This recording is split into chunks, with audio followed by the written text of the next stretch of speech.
morning to you, Jonathan. Good morning. Okay, you're thrust into the limelight as a 17-year-old on Britain's Got Talent. How old do you think you were when you realised you had that voice? In 2012, a 17-year-old boy shocked the world on Britain's Got Talent. Jonathan Antoine's voice was pure magic. But behind the fame was a secret he kept for 28 years. The bullying started when he was just 4 years old. Kids threw food at him. Teachers found him crying alone. Then came the diagnosis that changed everything. What happened to Jonathan wasn't just about weight or shyness. It was something deeper, something that explained why he felt so different his whole life. The truth he finally revealed will break your heart. Jonathan Antoine was born on January 13, 1995 in Chigwell, Essex. On the outside, it looked like a quiet, privileged place to grow up. But inside his world, things were different. From an early age, Jonathan showed signs of rare musical talent. By 6, he had perfect pitch, something only about 1 in 10,000 people have. But while his gift was rare, no one paid much attention. Instead, Jonathan spent his school days being bullied so badly that teachers often found him crying alone. He used to hum long melodies to calm himself down. His mother, Julie, later shared that during the worst moments, he would quietly compose entire songs in his head. Even though he was showing signs of depression by the age of 8, his brain was doing something extraordinary. He could hear an opera once and remember every part. Doctors would later say he had a form of musical savant syndrome, something that shows up in fewer than 1 in 1,000 people. His struggle with weight began even earlier. When he was just 4, food became the only thing that brought him comfort. By 5, he was already 40 pounds heavier than he should have been. By 6, he weighed 95 pounds, more than double the average for his age. Kids threw food at him during lunch and called him cruel names. And the more they teased him, the more he turned to eating for comfort. At 10 years old, Jonathan weighed 154 pounds. His mother tried everything. She even mortgaged their house twice just to afford therapy, but nothing seemed to work. Experts would later diagnose him with a condition called trauma-induced hyperphagia, which affects only about 2% of bullied children and leads to extreme weight gain. The moment his voice was discovered came when no one expected it. He was 10 years old, and a substitute music teacher named Mrs. Williams was holding a normal choir audition. Jonathan tried to hide behind the other kids, but once he opened his mouth, everyone heard something that didn't seem real. His voice had the strength and tone of an adult tenor. Mrs. Williams later said it sounded like Pavarotti trapped in a child's body. An analysis of that first recording showed that Jonathan's voice could hit a frequency range far beyond what most children can manage. Even more surprising, he had natural vibrato, something that usually takes singers 20 years to learn. Within just a few weeks, he was singing solos meant for adults. He didn't need a microphone. His voice was measured at 95 dB, strong enough to fill a 2,000-seat hall. That moment was later called one of the most important discoveries in British music education. At 15, Jonathan entered the Stratford and East London Music Festival. He weighed 298 pounds and stood just over 5 feet tall. He was up against 47 other singers, many of them professionally trained for years. His biggest rival was 17-year-old Victoria Sterling, who had already sung at the Royal Opera House. Jonathan chose to sing Nessun Dorma. By the time he finished, nearly 2,000 people had packed into a space meant for 1,200. The crowd gave him a standing ovation that lasted more than 4 minutes. One of the judges, Sir David Wilcox, gave him a score of 98 out of 100, the highest ever in the festival's history. Along with a prize of $2,500, he got a recording offer. But more than that, for the first time, he felt what it was like to be cheered instead of mocked. That same year, he got accepted into the Royal Academy of Music's junior program. It was a rare moment. Out of more than 2,800 people who applied, only 23 were chosen. Jonathan's audition was nearly perfect, even though he had vomited twice beforehand due to nerves. His teacher at the academy said his voice sounded like it belonged to a trained 25-year-old. The school usually charged over £8,000 a year, but they waived the fee after his mother showed how hard things were for them financially. Jonathan's weekends became packed with training.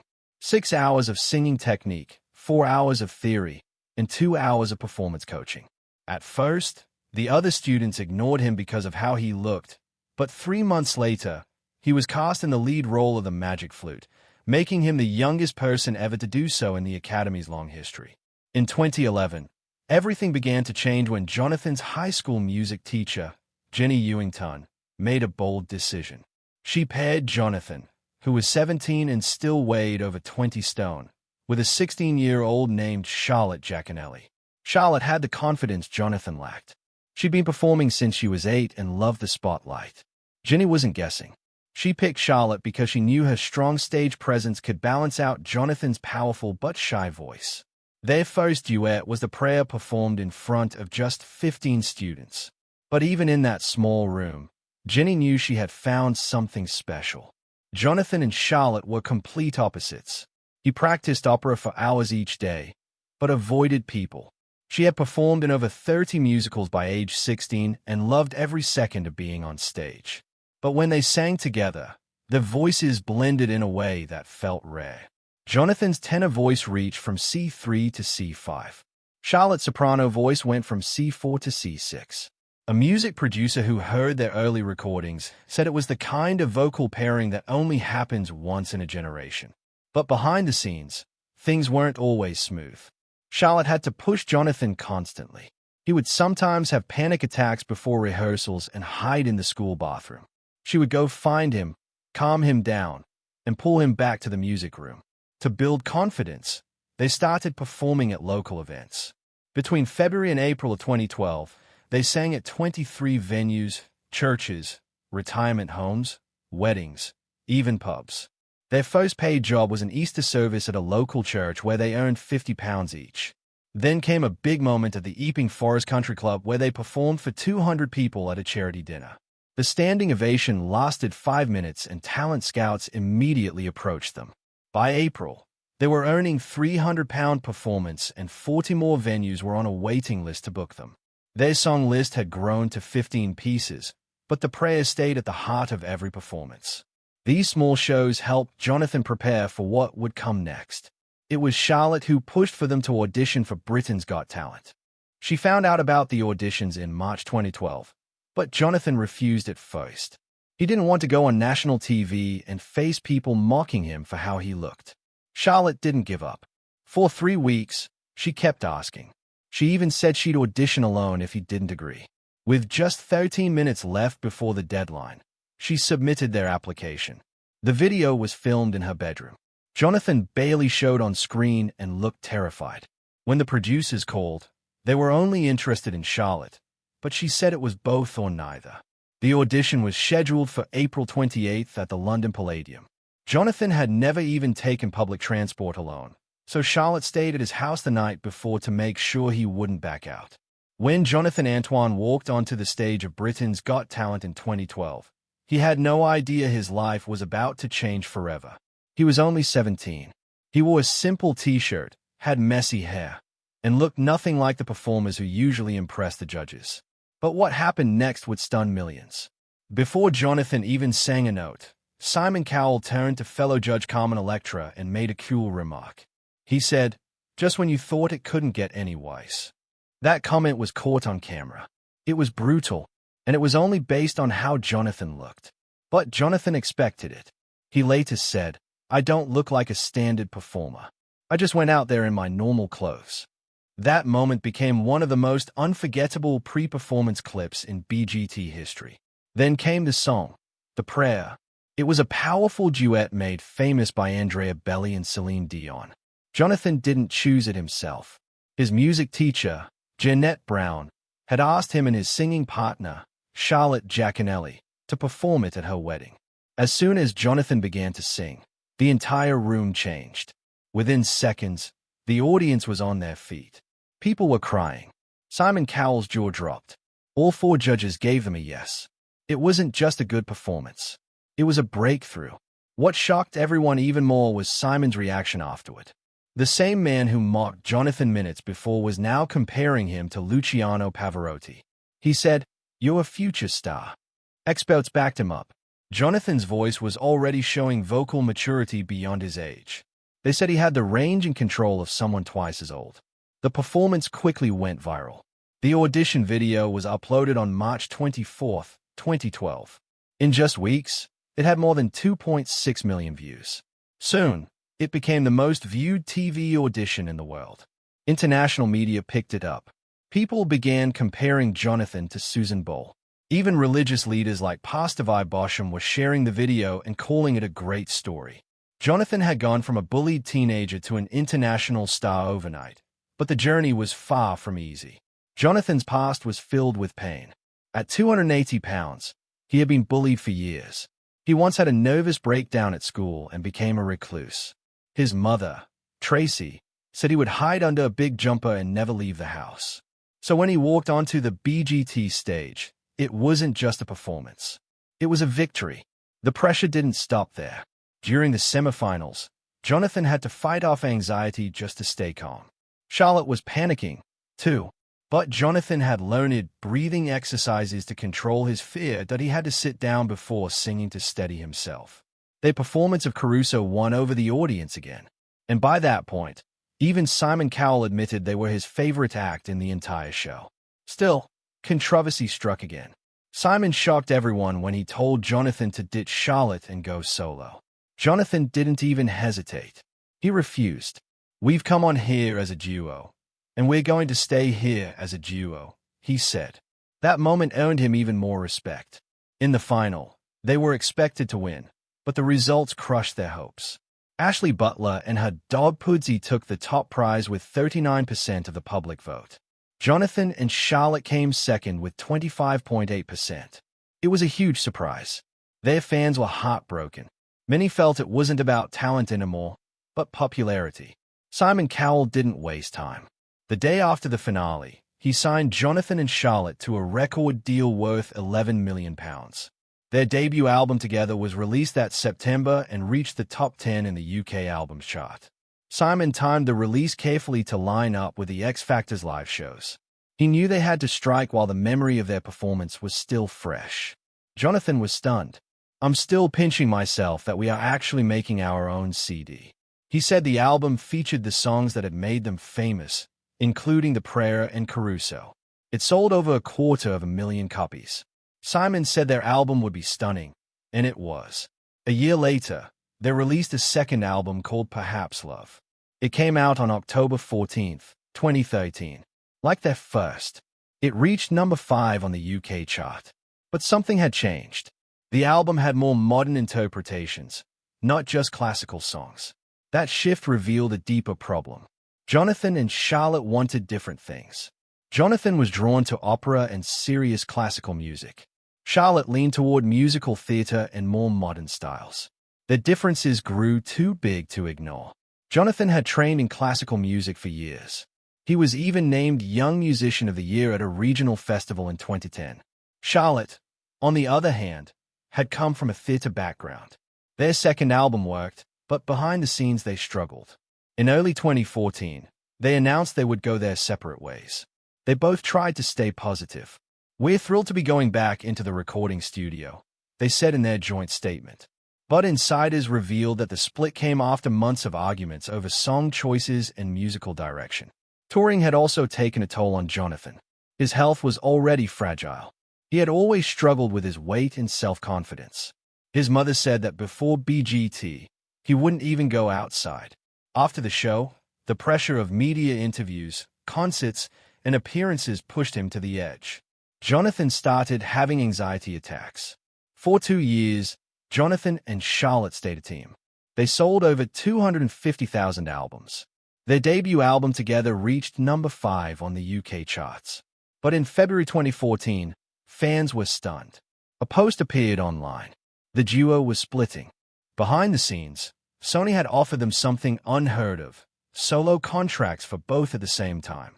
That kind of offer almost never happens. Charlotte would release her album in June, Jonathan in October. The joint statement tried to soften the blow. They had met in high school back in 2006 and shared an incredible journey, but it was clear that they were moving in different directions. Fast. The real turning point came during a meeting with Sony to plan their third album. Charlotte later said they couldn't agree on anything. Not the songs, not the tone, not even the vision. Jonathan wanted to go deeper into classical opera. Charlotte leaned toward musical theater. The divide was real. So Sony said, why not go solo? A month later, they had made up their minds. Charlotte moved quickly. In July 2014, she released Solitaire, her first solo album. And by February 2015, she had already made her professional theater debut at London's Landor Theatre. She starred as Amalia Balash in She Loves Me, a Broadway classic. The show ran from February 4th to March 7th. For her, this wasn't just a career move. It was a transformation. She was finally doing what she loved, live on stage night after night. Jonathan's journey was very different. He didn't jump in with confidence. He was afraid. At just 19, he wasn't sure if he could do it alone. Charlotte had always been the one with stage presence. She gave him courage. Now he had to find it by himself. Their success had been massive. Over 200,000 albums sold worldwide. A top 10 spot on the Billboard Classical Crossover charts. The expectations were crushing. He stepped back for a while. He trained. He healed. He tried to remember why he loved music in the first place. Fans didn't take the split well. Headlines were harsh. One even read, "She dumps him." It hurt. People had fallen in love with them as a pair. They weren't ready to let go. Some industry insiders supported the solo deals. Others worried it was too soon. Their second album, Perhaps Love, had just launched in the US in October 2013. It felt like the beginning, not the end. But Jonathan wasn't finished. In October 2014, he released Tenor, 12 classical tracks, serious opera. The album hit #1 on the official classical artist album chart. At 19, he became the youngest tenor to ever top that list. Even more surprising, the album climbed to #13 on the UK pop chart. This was a breakthrough. He wasn't just surviving solo, he was dominating. One moment stood out that year. Placido Domingo, one of the greatest tenors in history, invited Jonathan to perform as a special guest at the iTunes Festival in London. It was a moment of respect and a signal that Jonathan had arrived. By 2020, Jonathan took on his boldest project yet, a full concept album. Going the Distance was released on June 5th. It took 3 years to complete. A collaboration with the Royal Philharmonic Orchestra produced by Grammy winner Greg Field. This was not just another album. It was a story told in 3 acts inspired by Jonathan's own journey. For the first time, he sang Nessun Dorma, the aria that made Pavarotti a legend. And to cap it all off, PBS aired a concert special on March 15th, full orchestra, full choir. At 25, Jonathan had become the performer people once only imagined he could be. And then in 2024, he surprised everyone again. This time with By Request, the Diane Warren song Book 1, 8 tracks, just 33 minutes. A collaboration with one of pop music's biggest names, Diane Warren. She has written for Celine Dion, Aerosmith, Lady Gaga, and now Jonathan. When Jonathan Antoine stepped onto the stage of Britain's Got Talent in 2012, he was just 17. Shy, overweight, and shaking with nerves. No one expected what came next. His voice stunned the world. He didn't just sing. He soared. That single performance changed his life. But what the audience never saw was the deep confusion and silent battles he had carried for years. And it would take more than a decade before the truth finally came out. In early 2023, during an interview in Australia, Jonathan shared something he had never told the public before. He had been diagnosed with autism. The news came just after his 27th birthday in late 2022. For him, it felt like a daydream. For the people closest to him, it was a shock. No one had suspected it. Not during his rise to stardom. Not after 5 successful albums. Not even as he performed around the world. But the diagnosis made everything make sense. Suddenly, years of emotional turmoil, social anxiety, and confusion had an explanation. It wasn't an excuse. It was clarity. That same year, he posted a message on Instagram for World Autism Awareness Day. He wrote about how the diagnosis changed how he saw himself. He admitted it was scary, but he also called it liberating. For 28 years, Jonathan had faced challenges that seemed impossible to understand. He struggled with emotions that felt too big. He felt drained after interviews. He battled constant pressure and criticism, especially after his sudden fame. All of it had been happening while he quietly lived with undiagnosed autism. The reaction to his public confession was immediate and overwhelming. During that same interview, his voice trembled as he admitted this was the first time he was speaking about it publicly. He explained that having an explanation for all those difficult moments felt like a relief. Not knowing for so long had made life feel even harder. He said it plainly. It felt like he had spent 28 years in the dark. Behind the spotlight, the pain had always been there. Jonathan had been bullied for his weight since he was 4. After BGT, the scrutiny only got worse. The fame came fast, but the criticism came faster. He often felt misunderstood. Looking back now, he realizes many of his struggles were signs of something deeper, and the fact that no one caught it sooner shows how hidden autism can be in people who are gifted or creative. But instead of getting stuck in regret, Jonathan decided to speak up, not just for himself, but for others. He began using his platform to advocate for mental health and neurodiversity. He joined campaigns like Classic FM's Make Some Noise and became a patron for pediatric brain tumor research. On social media, he wrote openly about how autism affects daily life.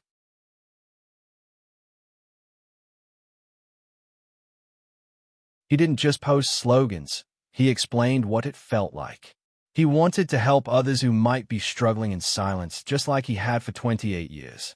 His voice reached millions, and that made his words matter. But his personal journey didn't stop there.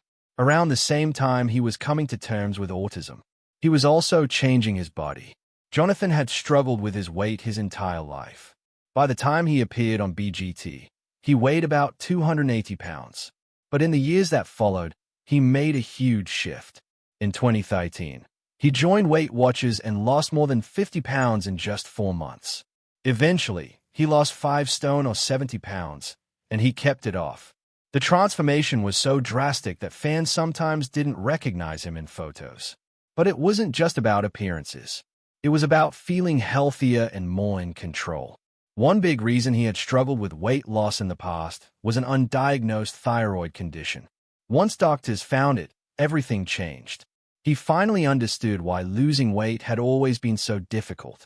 Managing the thyroid issue gave him the boost he needed, and he used it. He built a daily routine that became sacred. Starting January 12th, he committed to walking 10,000 steps a day. Since then, he has only missed 2 days. No matter where he was or what he had to do, he stuck to it. He would even pace around in one spot to hit his goal. For him, walking wasn't just exercise. It was a way to take charge of his life. It burned calories. It cleared his mind. And it gave him structure. Some days it was the one thing that helped him feel in control. He later said, "I feel stronger and healthier than I have in 10 years. That means the last time he felt this good was back when his career had just started. He still has more goals to reach, but now he's doing it with more clarity, more strength, and more peace. Taking back his health also helped him heal mentally. It wasn't just about numbers on a scale. It was about fighting back after years of feeling stuck. Through it all, Jonathan found love in a very unexpected way. He met Canadian waitress Michelle Jussier online through a web chat service. Their relationship started at a time when he felt lost. He had just parted ways with his longtime duet partner Charlotte Giaconelli and was trying to figure out who he was as a solo artist. Michelle gave him stability and encouragement. She became his muse and helped him rebuild his confidence. She even inspired his album Belief, and he openly called her the light of his life. Even though they lived in different countries, Michelle often traveled from Canada to support Jonathan. Their relationship became public in 2016, and they appeared together at the film premiere of Florence Foster Jenkins. Michelle wasn't just someone in the background. She played an active role in Jonathan's creative process. He said she understood him perfectly. That support became even more valuable as he dealt with the emotional weight of his autism diagnosis and the demands of his career. Meanwhile, his connection with Charlotte faded.